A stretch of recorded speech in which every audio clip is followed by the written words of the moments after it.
never seen that before. In love with your smile and the way that you glow. Dropping it low, but she still not no hoe. No, not no hoe. And I get the chills every time that you near.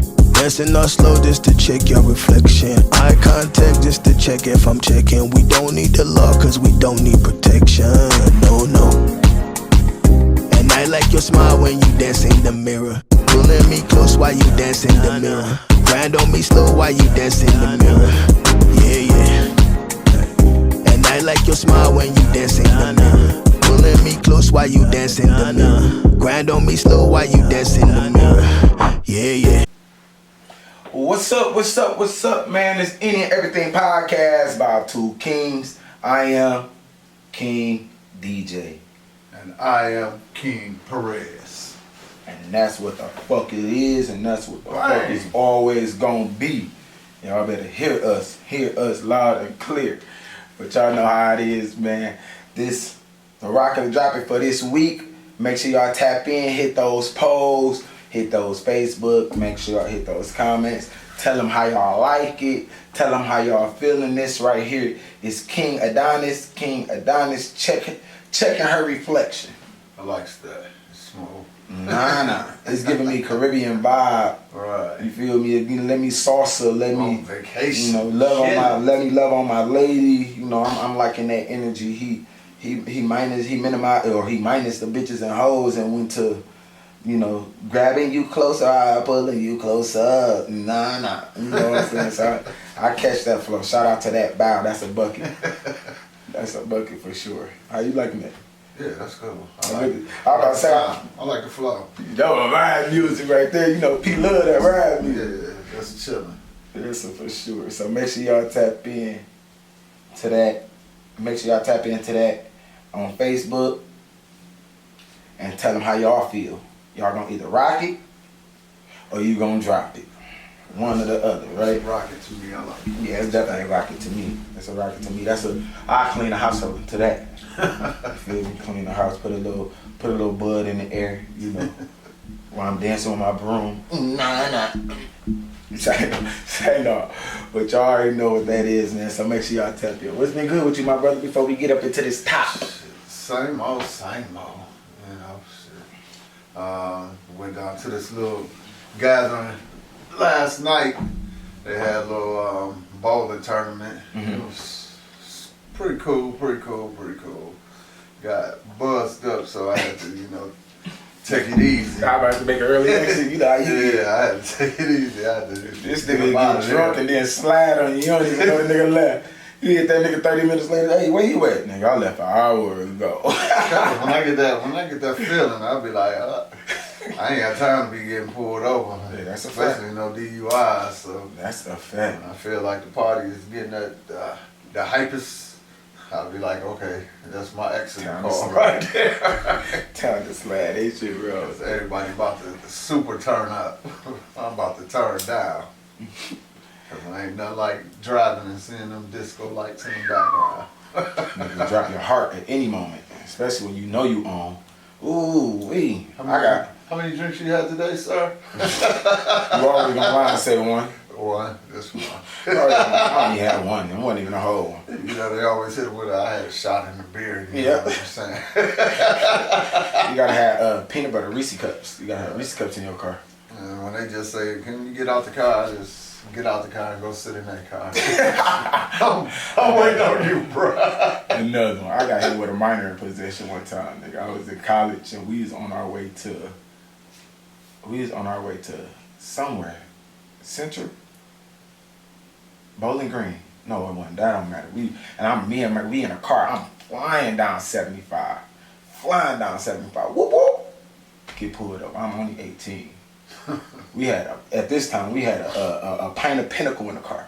A gallon of Pinnacle in the car. Remember Pinnacle? Yeah. If you remember Pinnacle, you know how Pinnacle would do you. Alright, we already had down half that thing. Police pulled us over, poured that shit all the way out the car. My boy Will was the only nigga in the car that wasn't drunk, but he didn't have his L, so they had to take my car. They ain't arrest me though. So I was smooth on that. I ended up getting like probation or some shit like that. That shit on there. But we had to clean the streets and shit. I felt like I was tough. I was on the side of the road. You gotta do what you gotta do. Feeling me charged. But Lord, today's top, man. Today's top is the. First of all, it's happy 50-year birthday to hip hop. You know, rap music. You know, all of that type of shit. So you wanna pop that off? Shit, what The top. A pussy hole pink.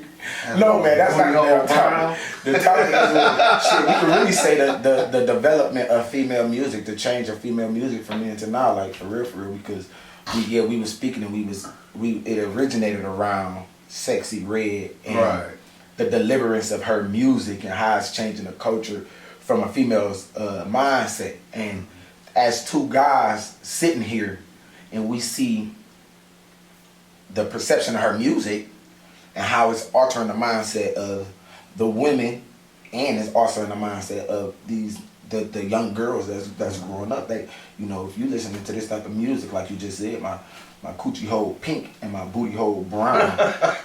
First thing I'ma say, let me see.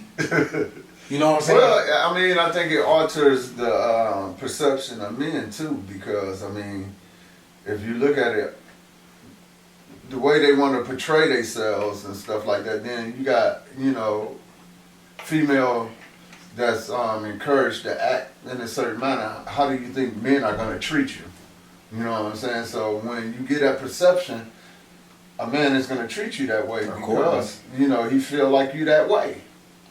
And, you know, a lot of times people say, well, you know, don't judge me on what I do and what I say. What else it is to judge you on? Perception, right? Exactly. It's the first. My first encounter with you. The first perception is everything. The first mindset is everything, right? And you know, I think back to the days when we had like X-Clan, we had Pro Righteous Teachers, and all them dudes. And you know, back then hip hop was more, you know what I'm saying, knowledgeable. Then they slammed it with gangster rap.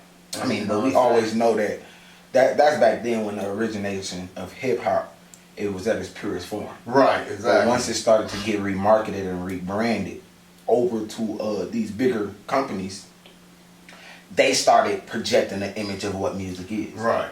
Like to me, like we gotta, like, even with Lil' Kim, like Lil' Kim had provocative music. But it wasn't. Yeah, it was. Yeah, it was. What is the difference between their music back then, the effects of their music back then? Like okay, I understand. Like the music was the same. If you really break it down, it's not too far different. It's just more now. Well, it's based on how that generation perceives it. No, but this is what I'm saying though. Like. Well, you getting ready to answer it, so go ahead. Yeah, it's based on how that generation perceives it. Like, we were raised on a more stricker, kind of like a stricker type parenting. So we listened to it, but we didn't take everything to face value. Right. We looked at it as like, you know, kind of like entertainment. You heard it, you didn't even do it. You didn't do it, exactly. Some of the things. Now, you know, the next generation and this generation literally takes everything that these people say in the music and try to basically implement it in their real life. So how do you feel like? Cause I'm looking and I'm reflecting back, and I can only speak on shit that I done seen because I'm only, you know, my age. I'm only 33. I can't go back 50 years, right? But even back then, when I was young, like they had like the Mardi Gras where, you know, you go to Orleans and they play music up the strip and they showing titties, which they still do, you know. They had the thing in Atlanta where everybody went to, where it started off as the HBCUs, the Freak Meet, where now all of the women going crazy. Like they had that back then. We don't per se have that type of stuff now. But the generation, the women of that generation would bash the women of this generation and say, y'all are ratchet for doing this, but y'all wasn't. I mean, honestly, my nigga, it's really the same thing, just dressed up differently. You know what I'm saying? It really went from Daisy Dukes to Nothing. To women walking around, feeling comfortable walking around in lingerie. I mean, like I say, I think the moral compass has changed. I think the moral values back then were a little bit more, a little bit on the borderline of modest, even though you had certain people, because if you look at it, Stop hitting my greenery, bro. if you look at it when we was younger, I mean, we seen shit. We watched Boys in the Hood and shit like that. I mean, we knew people like that, but you know what I'm saying? The way we was raised and our moral values, we was like, well, shit, that's good for them, but not for me. You know what I'm saying? Everybody wasn't inclined to do the shit that they heard or listened to. See, this is my thing.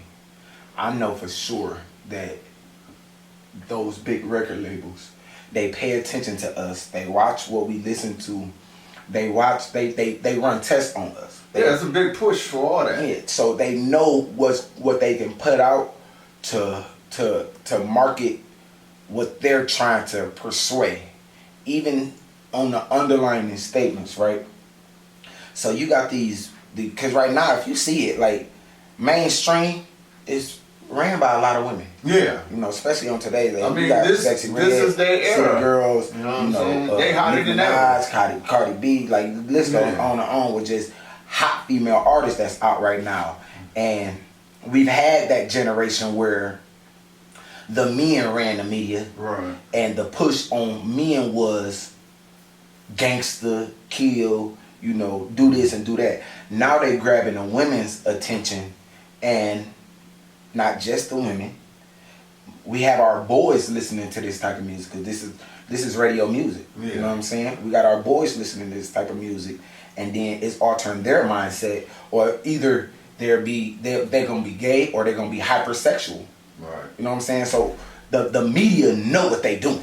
Oh yeah, They playing the game. I feel there's always been a big push to market anything that destroys the black community.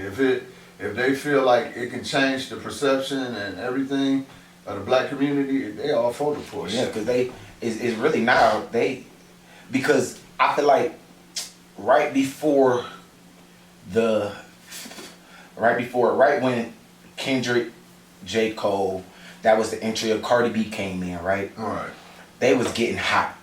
The music was starting to get almost into that black love from the 90s. Exactly. You know, we had that mumbo rap, you know, but we still had, you know, good music. Even with Nicki Minaj, you know, Remy Ma, you know, she had the gangster rap, you know, so she wasn't really hypersexualizing herself, you know, so they feel like if they can alter the female's mindset through this type of music. Because shit, honestly, a lot of the shit that these women are out here saying, that these female rappers are out here saying, the casual woman is thinking on a day-to-day basis. You just got these women that, you know, to me, they not even writing the tracks. They may have wrote one or two of them, but most of the time it's these guys writing the tracks, and it's these women reciting it. So it ain't even it's the face. She is just the face of the words that he wrote. You know what I'm saying? That he feel, that he want to slut her out and say. The big kicker is, how many women write their own music? That's the kicker. The thing about it is, like, if you ask a lot of these women, and I seen one interview with one of the city girls in it, and they asked her, would you want your daughter to grow up and, you know, imitate and say the things that you say? And she was like, no.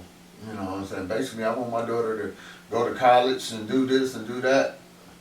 And, you know, like I tell people, I can understand it's from a money point of view. Yeah. You know what I'm saying? Securing a bag for your family and shit and living a comfortable life. But at the same time, it's like at the sacrifice of a whole lot of kids that don't have guidance. And that's my thing, because most of the inner city kids that's listening to this music don't have corrective guidance. You know, everybody wasn't raised with mom and dad in the household, married and all of this, going to good school, middle to high class income. We was all raised, most of us was raised on a low to middle class income, you know, broken homes, this or that, in the urban area, you know what I'm saying? So this type of music, like, cause if you switch to a different radio station that's playing all type of music, they don't really lean towards this type of shit. No, they don't. They're not giving it to their community and kids. Yeah. And shit, you know, and if you go back and you think about it, how they market to us, you know, you got even from TV, they got shows like Seven Heaven, they got shows like 90210, they got shows like Friends, Office. you know, yeah. Then look at the shit they market to us, you know what I'm saying? You know, Love and Hip Hop. You know, what's that other shit they used to have? All of them. Flavor, I mean, shit, the list goes on with all of these damn reality shows. Yeah, it's just, we get the most craziest shit, and this is the shit that's getting fed to our kids. Man. And you know I mean, even in a, cause music is music. Like, first you got the beat. The beat deals with the megahertz and the vibration behind it. Then you got the words, that's the spell behind it. So it's like, what you saying is gonna hit you 2 times fold, and we don't even know it, and we just subconsciously taking in these messages, and we projecting them out in our actions. And I mean, as men growing up, raising daughters, as fathers, we should be like very concerned about, you know what I'm saying, what type of